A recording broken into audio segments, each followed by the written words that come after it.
So I thank you so much for joining this online interview, and it's nice to see you here. So I want to raise my first questions to you.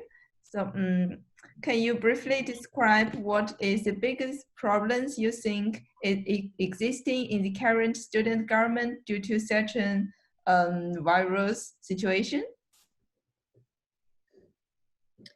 Yeah, so we're both currently working with student government right now as acting directors.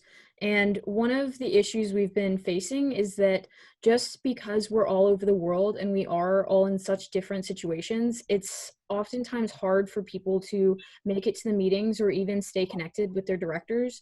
So unfortunately, we've seen a lack in participation in a lot of the assistant directors because I feel like maybe they didn't feel like they were as part of the team or whatever, so maybe now they haven't been participating as much, and even unfortunately with some of our directors, they also haven't been participating as much as we would like. However, there have also been the reverse case where some of our assistant directors are really stepping up and taking that stand to take over their director's position, which has been really positive for us. And so I think pretty much every General Assembly meeting that we have every director, every committee represented, as well as, of course, our president and vice president as well have been leading very well during this time.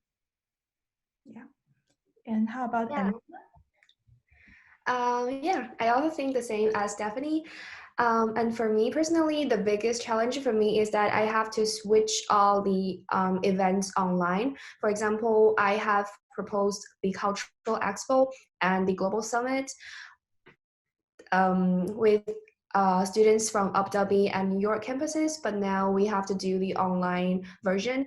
And also due to like every campuses are moving their campus, their teaching online, so they are like overcome a big challenge themselves. So it is hard to make activity across all the campuses.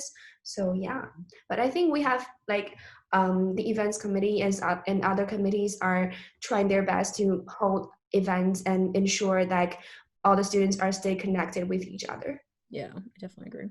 Yeah, thank you for your reply. And I noticed during all four teams of candidates, you are the youngest, maybe, and one of these youngest candidates because you are both raising sophomores. And what do you think maybe disadvantages or unique advantages compared with other candidates? Yeah. I think for me and Stephenie, we are like freshman students who are like become the directors in this semester, the first year of our like college life. So it means like greater challenges for us. But I think we have coped with the like advisors and assistant directors very well, as well as the whole board. So it will be a great advantage for us because we can ensure like a smooth transition to the next student government. Yeah.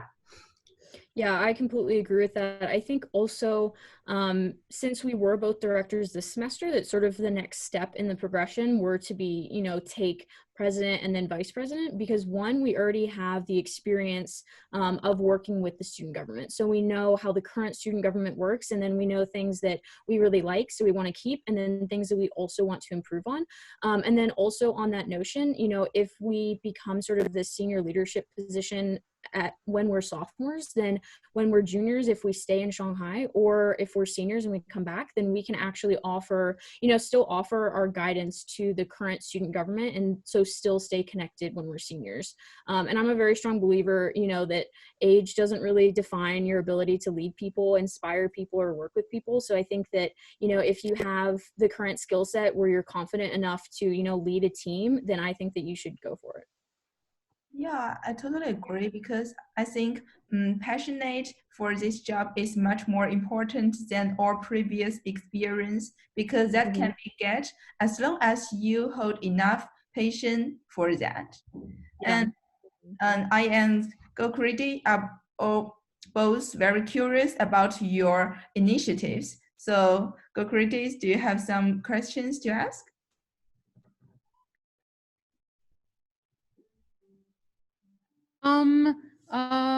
Yeah, so I'd like to shift the focus a little bit more towards your campaign itself, because you have prioritized a lot of issues specifically that have occurred in the student body and for the student government specifically to address.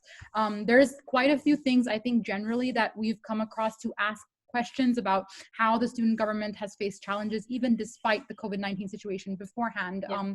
There have been issues that have been dealt with within the student government itself. But you have specifically focused on some really important issues for the next semester. One that's very much mentionable is the public space issue, which has caused a lot of anxiety to students. I know during my semester of study away, I wasn't at the school, but I was looking at all the drama unfolding. Yeah. What sort of tensions do you think you'd be personally dealing with in the student body, and how can you resolve and how can we make good use of our public spaces while being mindful that there are others that are sharing the same spaces? What sort of things are you prioritizing in your plan to do so? Yeah, of course. So I think that already, so for example, in the library with the QR code scanning, I think that the library and the previous committees have done a very good job of establishing the first step, but I think that we need to work off of that and take it one step further. So one thing that Elena and I were really sort of recognizing is that we sort of have been hearing from faculty and stuff that, you know, it's very difficult for them to just like move people's stuff, right? Even if someone has scanned the QR code, said that they're going to reserve the space for half an hour, they can't simply just like take things off to the side because that's the liability issue. So that's when Elena and I were sort of brainstorming this, and we thought, well, if the faculty and staff can't do it, why don't we have students keep each other accountable, right? So like, what if we took that QR code, for example, one step further, okay? Because this is something that, you know, like it would take, you know, a little bit to do, but it's very manageable. It's something we could definitely get enacted within the first month, first couple weeks being back in Shanghai. And so, you know, someone scans the QR code and then essentially it starts a timer from when they leave, right? And so if they've gone past the half hour or hour mark, and we can sort of get a general consensus from the student body of what they think is acceptable for how long someone's belongings should be there, then I think it's well within a student's right, you know, if they want to use a desk at the library and if it's completely full, then they can respectfully move the stuff off to the side. Because another advantage of our spaces is that they're so huge, right? So even if someone's stuff is already there, you can definitely move it off to the side where you're still maintaining that respect for that person and also for their belongings. But then you can also, you know, use the space because the space is there for everyone to use and not just for one person. And so I think that by presenting this solution, it would still protect everyone's belongings, and it would also, you know, allow students who in the past have been sort of turned away from, you know, working in the library or other common spaces, so that now they can actually fully utilize this space. Wow, okay. Thank you for that, because I think that's definitely a huge issue.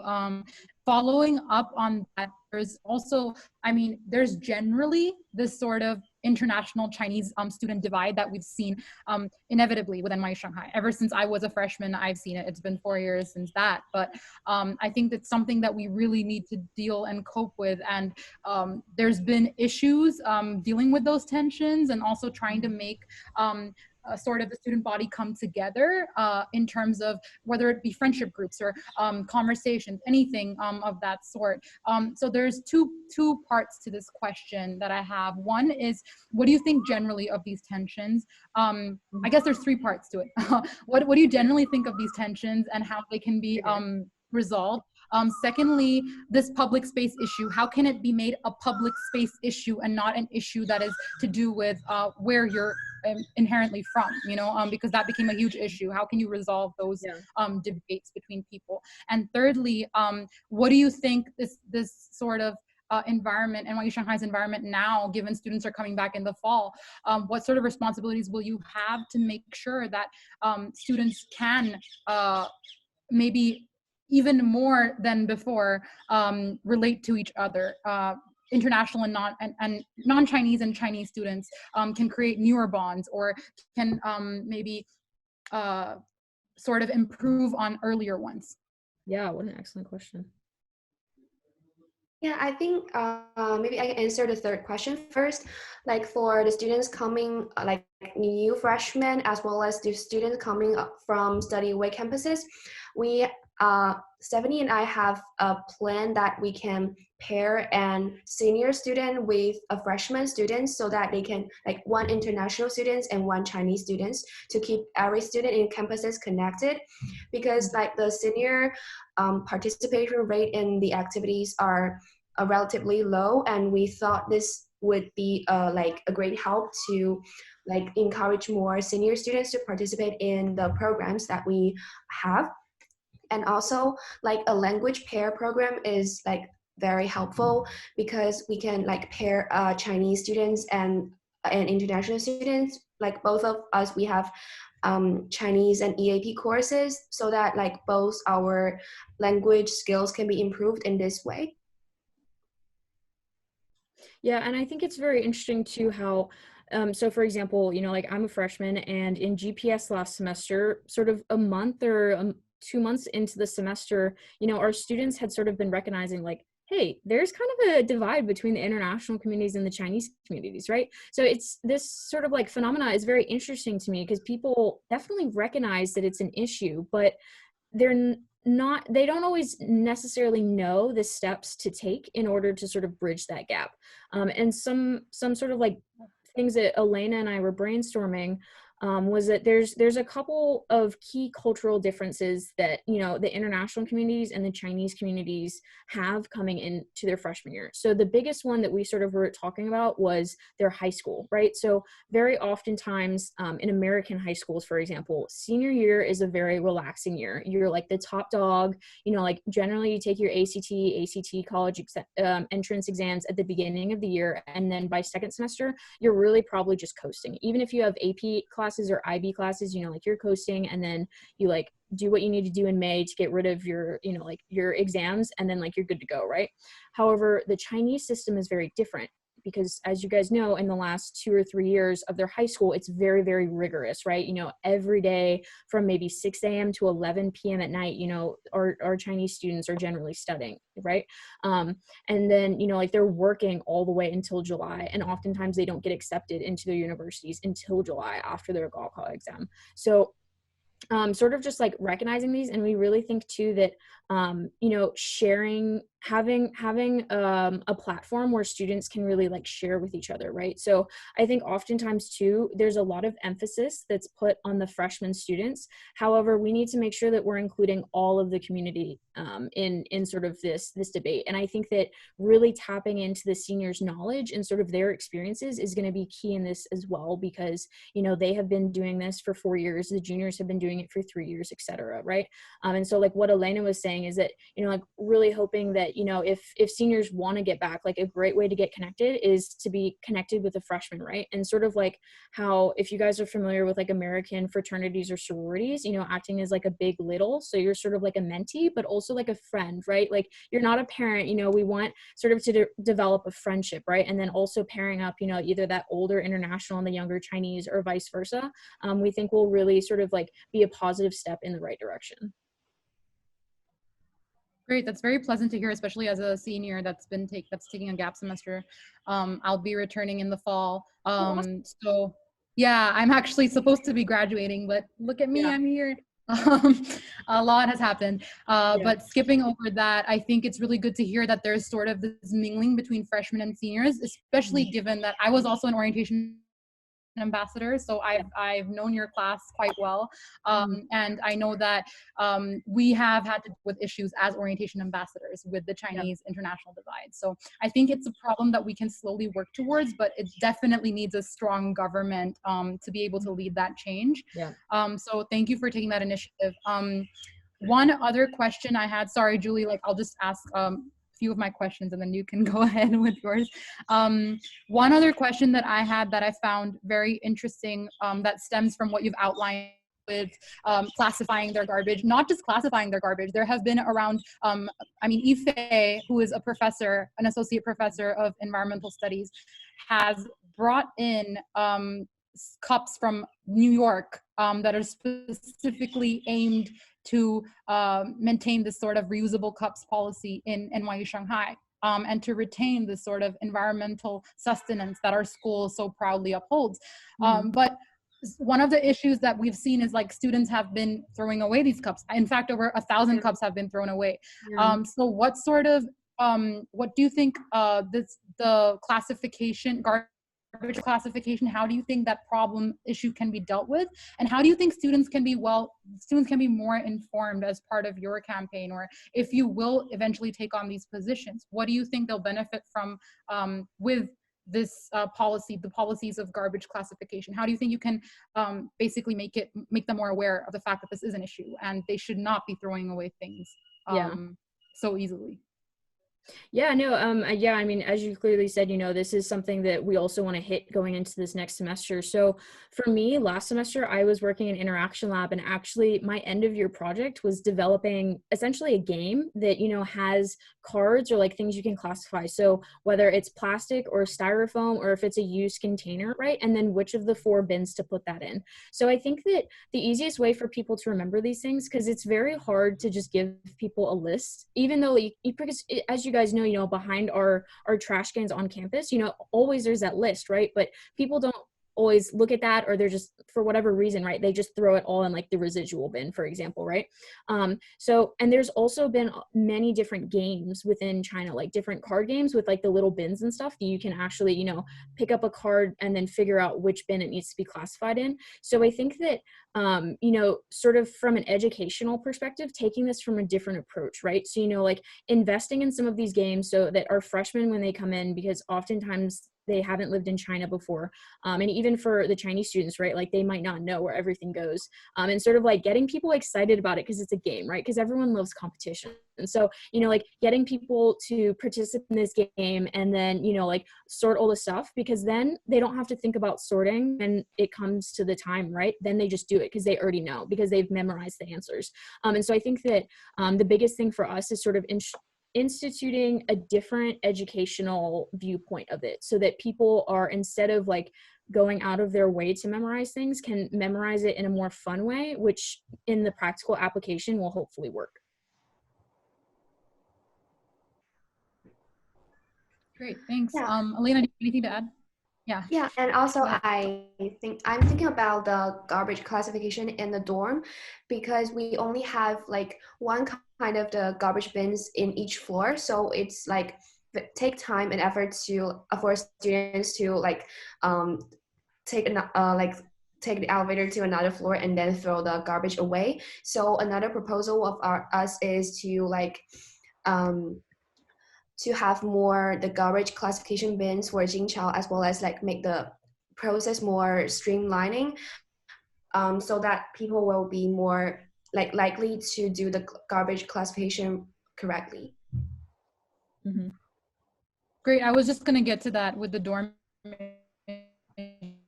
but I guess you've seen that. I think all 3, I mean, you guys are both freshmen right now, so you're living in Jinqiao, but even for Busan and also Jing'an, was I going to say Jing'an? The new dorms that are also in Jinqiao, the same issues have happened and occurred in both in Jinyang and Jinqiao.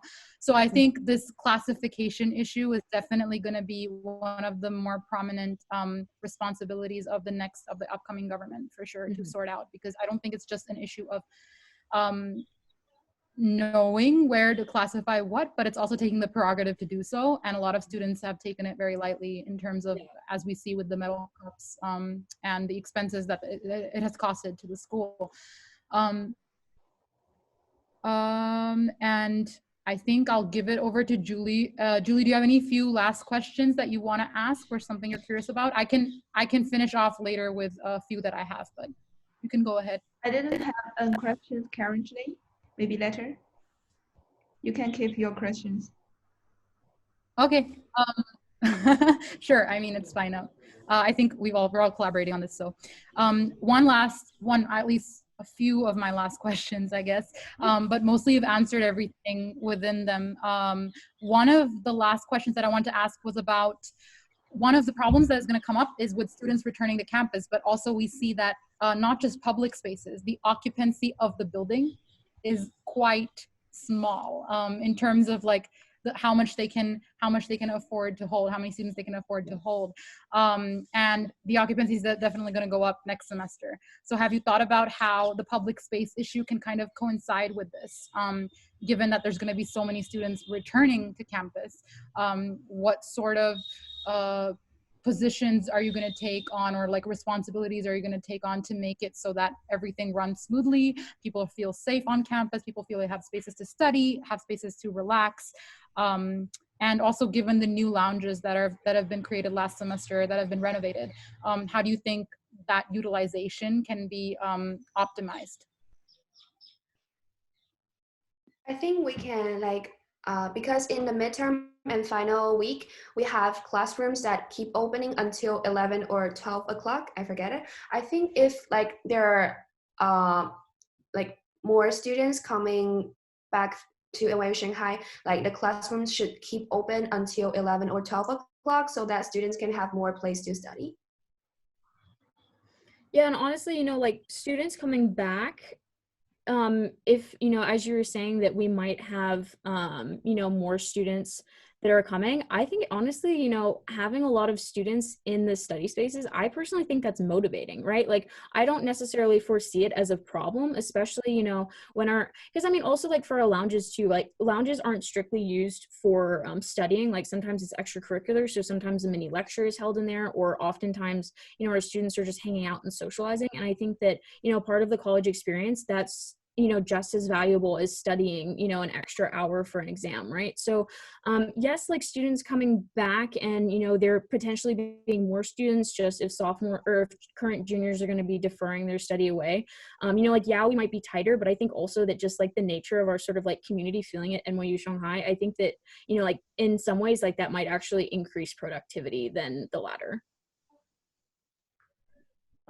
Yeah, that's reasonable. I was just touching upon the fact that there's a lot of students that have had complaints about this in the past too. I think the library has been full constantly. There has been, especially as a senior, I can tell you that we've had no space to sit in the library for the last semesters. A lot of seniors have decided to escape from the school campus areas, I guess, and find their own spaces to work, especially because it's such a big thing to work on capstone and those things. So it's definitely an ongoing issue with space for sure, and the number of students that are and also to build on this, Elena, you said 11 to 12 11 p.m. to 12 a.m. it should be extended, right? The time for classrooms. Right now it's only at 10 p.m. So last semester they have basically made the policies a lot more stringent than the previous semesters, and a lot of it is because I think the school is becoming more strict with the use of public spaces. Given the population, they can't accommodate everybody all the time, especially because the public space issue with things being put out everywhere, and then there being fights amongst the student body. They came up with more stringent policies. So I would be interested to know how that collaboration can sort of fix the communication between the student body and the administrative faculty, and administration can be smoothened out a little bit for both the student purposes and the administration. Yeah, and Gurkriti, something that you mentioned that I thought was very interesting, and I had not heard that perspective before, so I'm really glad that you brought it up, was specifically the seniors are feeling that tension, right? Because I feel for me personally as a freshman, I feel whenever I went into the library, there was always, space to do my work, and I personally like the quiet, the silent section, so I always feel maybe except for a few times, there was always space for me. So I think that what you're raising too is a senior specific concern, you specifically mentioned capstones, and I think that, with the capstones, yes, it's individualized work, but also you probably want to be in a collaborative space. So, kind of how we have the graduate lounges, what if you think that there's a need within the senior class, what if we had essentially a senior lounge established, right, that's specifically designed for seniors working on their capstones, and it could maybe have certain hours of silence. So, maybe during the day, so maybe from 8 to 5, it's silent study, or 8 to 3 or something, and then maybe from 3 to 12, or whenever the lounge closes, closed and it's sort of like open, talking, and collaborative. And then that might also, give you guys the ability to, one, either work independently, or two, if you want to be around other seniors and see what everyone else is doing and, understand how their research is going, etc., then that might also be, like sort of a targeted space specifically for seniors. And I definitely think that that's very doable, whether it's converting one of the current lounges or if it's converting one of our sort of like larger like classroom spaces that aren't being used. Because I mean, at the end of the day, not every single one of our classrooms are being used every day. So I definitely think that, Yes, especially, for sure. yeah, I completely agree with that. I've advocated for senior lounges last semester too, so I would love to see that happen somehow in the future.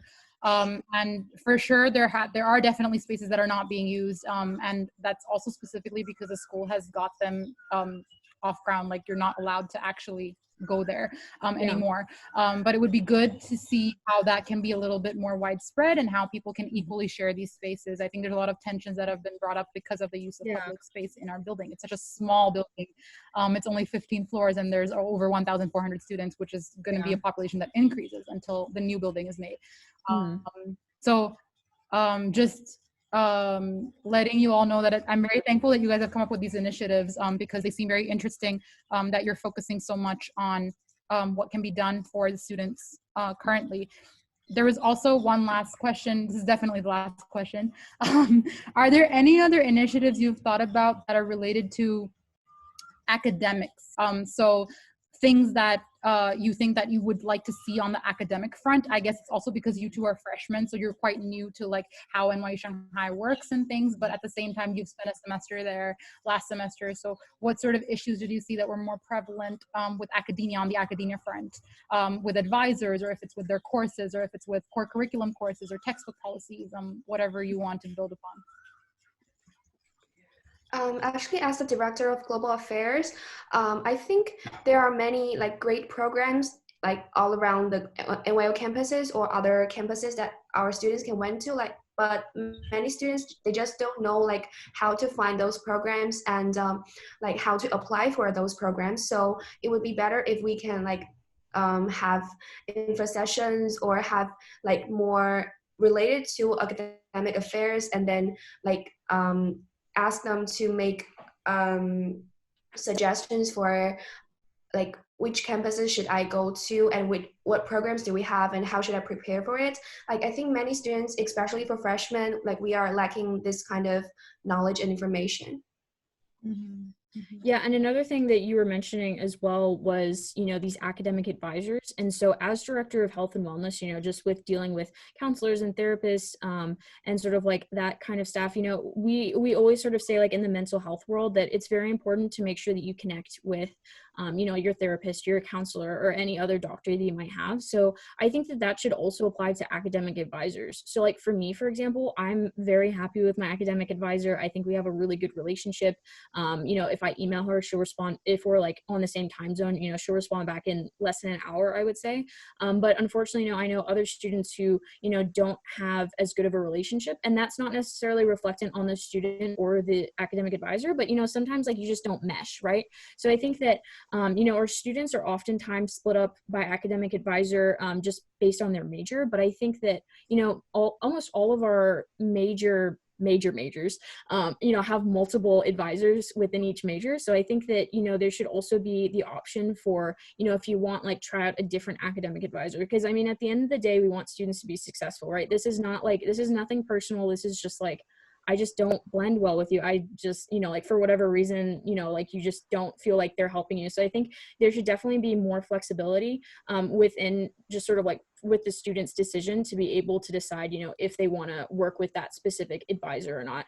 And then on the other side, many of our student schedules this semester have been sort of disrupted because, they ended up not taking the classes they thought, or like in your case, for example, you took a gap semester, or some people, just like, went to a completely different campus and just decided to do something completely different, which you know, maybe they ended up changing their major. That's not a bad thing, but, you know, they just discovered something else that normally they wouldn't have had the opportunity to do. So now, you know, like they've maybe changed their major. So definitely just like working very closely with those advisors, and sort of like, because that wouldn't be necessarily initiatives we would run from our end, but, you know, being very vocal with the director of academic affairs and the dean of academics, like the student deans, and, you know, sort of raising these student concerns. Because I think at the end of the day, you know, as president and vice president, it's our job to, you know, as you said, connect with this upper level staff and connect with the administration of our school. And so, you know, making sure that we can, as a team, collect responses from our students, collect the needs, and then make sure that we can deliver them to our administration and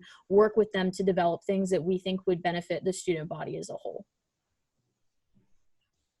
Great, that makes a lot of sense. Thank you, because I know that there's a lot of advising issues too. I think there needs to be like a more personalized decision made as to like what mentorship you prefer, because there are several advisors that don't really match student needs in terms of not specifically the advisor's issue or the student's issue. But again, as you said, there's a lot of communication gaps, especially given that you kind of only get a certain advisor for the last 2 years of your undergraduate degree, because you've declared your major. By then, most students declare as sophomore, second semester. So before that, you were just given an advisor who kind of is following your course schedule or your major path. So yeah, that would be really interesting to see what kind of work can be done there. Yeah, from my end, I think that's basically it. If you guys want to speak about anything, you're free to. Do you want to raise any other issues or anything that you want to say to the student body? Elena, do you want to start, or? Maybe you can start. I would think for a while. So two separate issues, well, not necessarily issues, but just things that, you know, as the leadership for student government next semester, things that we want to work on. So there's two big things. So one is leadership development. And we really want to work with not only our directors, but also assistant directors and executive staff and any other student, and basically create leadership modules where, you know, students can be actively learning these skills. Because I mean, these skills, and we're talking about communication. So like, for example, how to have crucial conversations, which basically is how to have conversations with people when tensions are high, right? So, you know, like at the end of the day, if you start having an issue with someone in November, but you still have, you know, 6 months left, you need to be working with this person, you know, you need to be equipped with the skills to have a, you know, like respectable conversation, but also like getting, you know, like the job done that you need to do, right? So basically having these leadership modules that will be run in a combination of ourselves and then also with other faculty, and then we'll probably bring in guest faculty as well to, you know, just lead like little half-hour, 45-minute sessions where, you know, students can learn these skills, because there'll be skills that will be directly applicable to sort of their journey within student government. And then also making these, of course, open to the entire student body, right? Like anyone who's interested in developing their leadership skills would also be, of course, more than welcome to join us. And so then not only the leadership development side, but also branding. So like as a student government next semester and next year, we really want to work on sort of branding our student government as a whole, which one will unify our government. Because, you know, a lot of people, I would say that generally 9 times out of 10, if you're not actually in student government, you don't actually know what the committees are, right? So also like in compilation with that, but making our government more transparent and specifically working with On Century Avenue as well, you know, to get sort of like a write-up of things that we're working on or our meetings, and really working on that transparency and communication link with the rest of our student body. Great, thank you. I want to think about the leadership development. I think for the assistant directors next year, like we can keep the assistant directors working on different committees if they are like don't have major events there in their own committees. Because I think for most assistant directors in student government, they only know what their own committees are doing, and they are not so like participated in other. For example, like I'm in global affairs, and this committee is mainly about like making policies. But for events committee, they are like focusing on holding events. And as an assistant director, I would like to learn more about like how to hold an event, in like more than yeah. And also like for global affairs, we can like learn how to like connected with other campuses. So if like directors and assistant directors can learn more from like different committees, it would be better for like all the student government members to develop their skills. Yeah, I think cohesivity is really important. Cohesiveness is really important at a time like this as well. Given everybody has very distinctive roles in the student government, but it's really important, I think, to come together, given the COVID situation as well, at a time like this in Shanghai. Also, you mentioned briefly about global sites and things like that. I think Tyla spoke about how kind of, was it Tyler or was it Elena? I'm not sure, but one of you just mentioned that you want to, I think it was Elena who mentioned that you want to increase the sort of information given about global sites and study away decisions and things like that. You have outlined in your manifesto that you want to sort of make policies around the global sites work. Can you kind of elaborate on that? What does that entail? Yeah, we have a campaign like we would like to make the policies around global campuses more consistent. For example, for the textbook policies, like I know in Abu Dhabi, like students don't need to pay for their textbooks, but in Shanghai, we need to pay all of them. So if like it has become a very like an issue for many years. So I hope like in our student government, like next year we can solve this problem, as well as other policies. Like it is not that like all about policies, but like students should know like what the different campuses are mainly about, and like what is their characters and how is it different from NYU Shanghai.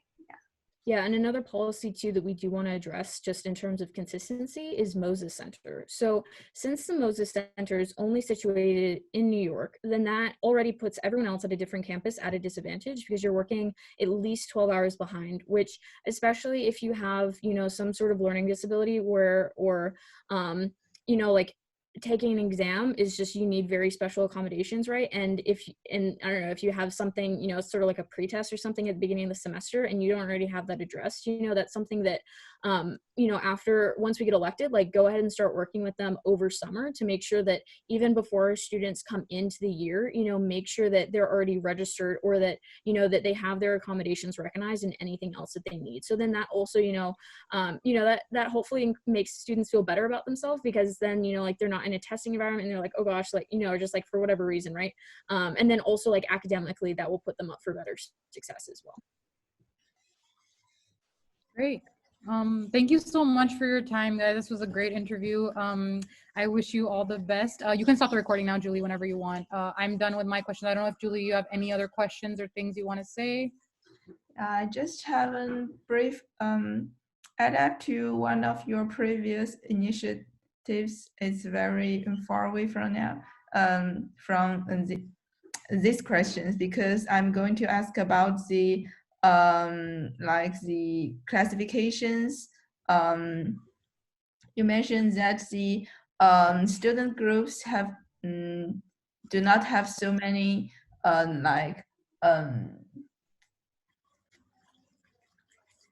I mean that there exist some problems in student groups, but do you want to reach out to maybe the faculty groups? Because as far as I know, last years we threw up many medal cups, but not only caused by students, but also some professors. They do not throw them by themselves, but they would keep several medal caps in their just like desk or office. So that is also cause some small problems. So would you reach out for another group and so maybe do something together? Yeah, so I think part of that problem might become at the beginning of the semester, you know, if people don't actually understand what they're for, right? So maybe if, you know, before we actually have students have the ability, or faculty, or just anyone who wants to use one of the cups, right? Like what if, you know, on WeChat under sort of like,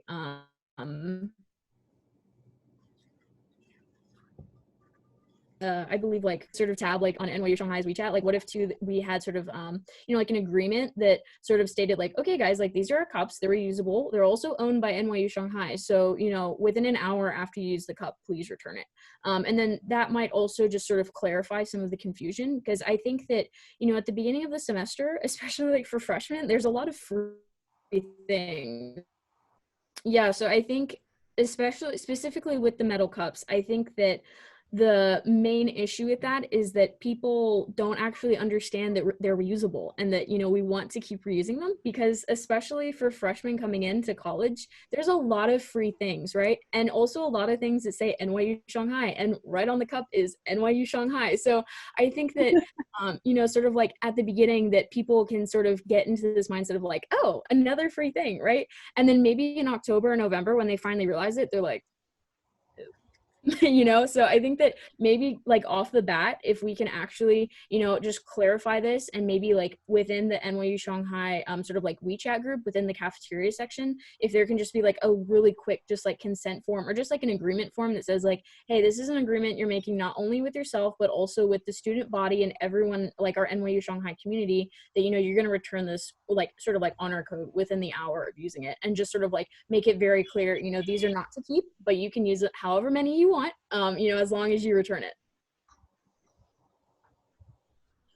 I think we need like sensors on the cups, to be honest. Like, beep, Yeah. beep, your hour is over.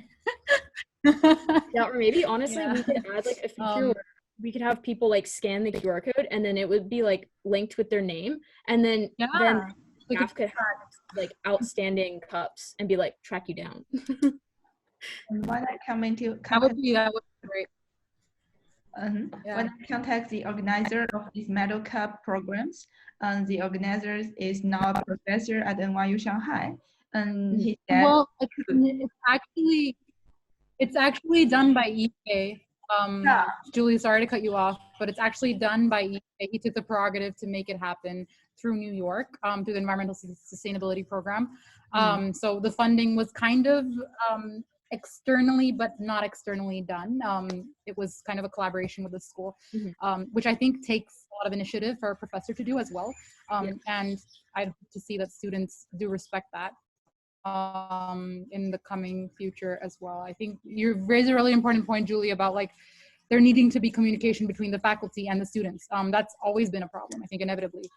Administration and students need to kind of come together in this initiative to make things work out. Yeah. And besides, I think it's also very meaningful if we can let these freshmen know that what rights they have, because when we enter this campus, we actually do not know what we can do with our NYU IDs. For example, we can actually use this Google email to do many things, like log into many programs or apps. We can get free like rights to use many apps freely. And we could also use our campus, use our ID card to do many things in Shanghai, in this community. But actually, freshmen does not know that. Yeah. Yeah, we also want to promote like cooperation with like local businesses to get discounts for our NYU Shanghai students, that also including our campaign. You were saying something about food as well. Would you like to elaborate on that? I don't remember what you exactly said, because it's kind of, the connection broke. Yeah, I was talking about within our NYU Shanghai WeChat program, you know, having within, so because I mean every week the Sproutworks will post, you know, our menu for the upcoming week. So when I was mentioning food, I was talking about, again, you know, as we just mentioned, you know, collaborating with Sproutworks and with sort of you know, with the cafe staff and everyone else there to, you know, because I mean they also put in a lot of hard work and a lot of effort into all these things too. So I mean, like, it also sort of like, I feel like it makes them feel bad, you know, like when cups aren't being returned, or like when people leave a mess. You know, I think our students are very good about cleaning up after themselves in the cafeteria. But yeah, I mean, just also showing that appreciation to those staff as well, and, you know, working with them, because they are a very integral part of our community. Yeah, definitely. Most definitely. Great. Thank you so much for this again.